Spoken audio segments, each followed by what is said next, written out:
Hello, how are you? Thank you so much for clicking on that thumbnail. If you did click, more than likely you are about to go into nursing school, considering nursing school, or you are in nursing school, or maybe you are a nurse. And if not, so what? That's fine too. Welcome to the party.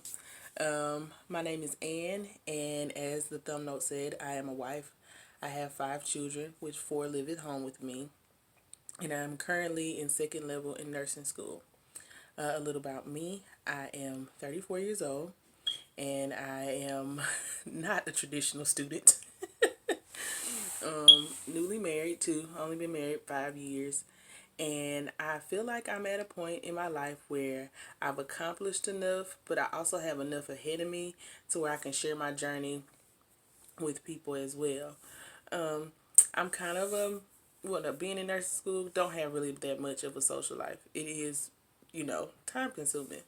So I figured I can just come on here, hopefully give some advice and tips about studying and some habits that I have that probably can help out someone else, and maybe even also get some help and insight for myself. I mean, I know not just students watch this. I'm sure RNs will be watching it too. So, anything that can help everybody out. I would like to also give, a brief history about me. So, like I said, I'm 33. I have 5 children. I had my first child when I was 16, and I was basically counted out by my family, by my daughter's father's family at the time. They basically told me my life was ruined, and it was over. Like, I just made a horrible decision. My daughter's father actually wanted me to consider an abortion, but I didn't. And I mean, that for anyone who has, I'm not trying to talk down or be insensitive to anyone. I'm just saying what I wasn't willing to do at that time. So I did eventually, had her, finished high school. I did drop out though. It's a long story. Like I said, I have my life. It's a good story. It really is, and I would love to share it because I know it can inspire a lot of people, young and old. So I was gonna do like a series and basically just explain what's going on, part one, part two, part three. But just for starters, yeah, 16-year-old mom, 16 and pregnant, had a baby. Shortly afterward, my mom passed. And when my mom passed, I went into foster care. And after going into foster care, when I when I turned 17, I basically just left because I was in California at the time. I left California and I went on and came back to Louisiana. And I guess since I was so close to being 18, they just didn't even bother to even try to follow me to Louisiana to try to get me or anything. Yeah, so they didn't even bother to follow me. So I stayed down here in Louisiana is where I got my high school diploma. It was rough for me through school. Little fun fact about me, and that's why I say I do have a story to tell, and I am here to inspire somebody out there because I know somebody needs to hear it. I struggled all through school. I was not your typical straight A, B student that you would think a RN would be. You know, no, I struggled. Reason being why I struggled so hard is because I had a learning disability. I'm dyslexic, and I didn't get diagnosed until I was 33 years old and was in first level in RN school. So I fought my tail off to get where I'm at right now, and it's by the grace of God that I'm here. But I want to let somebody out there know that you can do it. It doesn't matter what you're going through or what has happened or what they say. I was called stupid. I was called dumb. I even started buying into it for a while because I couldn't read like everybody else. It was very difficult for me. But now that's just the way my brain is set up. And if it had been caught when I was younger, I wouldn't have struggled so much. It's something that my clinical psychologist said could have been corrected more than likely if it was caught when I was at a younger age. So really want to bring awareness to that. A lot of times when kids are acting out in school, it's not because they're just hard headed or they just lazy or they don't want to do it.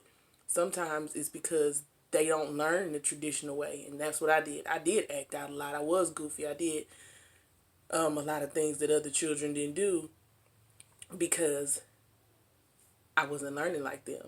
I was embarrassed. So you act out, you know. It was times when I was called on to read and I lied. And I was like, I can't see it. I seen it perfectly fine. I just didn't know what it said. But that little girl is sitting here right here in front of you in RN school. One of the most difficult things people say that there is to do. Even before I got my diagnosis of dyslexia, I had to take the TEAS test, the new TEAS that just came out. I passed it. I had a 77% on it. And I know to some people that's not, hey, that's average. Hey, I passed. I did very well. My school only wanted a 50 something or something like that. And the only thing that brought me down low was my grammar. Like on my scores, I had 80s in my science, I had 80s in my math, I had a 90. No, I had a 90 in my science, 80 in my math, and an 80 in my reading. But in my English, I had like a 50. It was bad. With the language part, the grammar part of it. So, I'm here. I want to help. I mean, if there's anything that you like to know, please say something below. Today is Easter, so it's kind of a chill, laid-back day. Not really doing too much. But tomorrow I'm going to be cracking open the books because even though the semester is about up, it's not done yet. We got finals coming up and we still do have another test to be done. So I just want to appreciate you guys for hanging out with me, listening to me for this long. If this seems like something, a channel you'd be interested in, hearing my story, how I persevered, and how my faith has got me this far, and all that I have going on, please, please like, comment, subscribe if you feel like this is some content you would like to get in on. I will be having, brief time where I talk about study tips, things that I've done, things that have helped, especially if you have a learning disability, say you're dyslexic. Maybe some of the things that I'm doing can help you, or maybe someone you know, or maybe just make you look maybe closer to your child, or maybe a niece or a nephew. You know what I'm saying? Because it's way more cases out there than are being diagnosed. They're calling them something else. They want to give them something else, but it's not always. It's not always that. So yeah, that's my spiel on me. So I like to say thanks. I'm gonna head out right now, but I will be back. Hopefully we'll be posting at least twice a week. Like I said, summer vacation is coming up, so I won't have school to be dibbling dabbling with that much, so I'll be able to dedicate a little time to this. Probably first part be like by my life, starting out with a little bit about my rundown, how I was when I was a child, to see maybe if you know some children like that. And then the next part of it, the next one will be like a study tip or something like that, or ways to help you get into art school, or things like that. So like I said, thanks so much, and I will see you guys next time. Bye.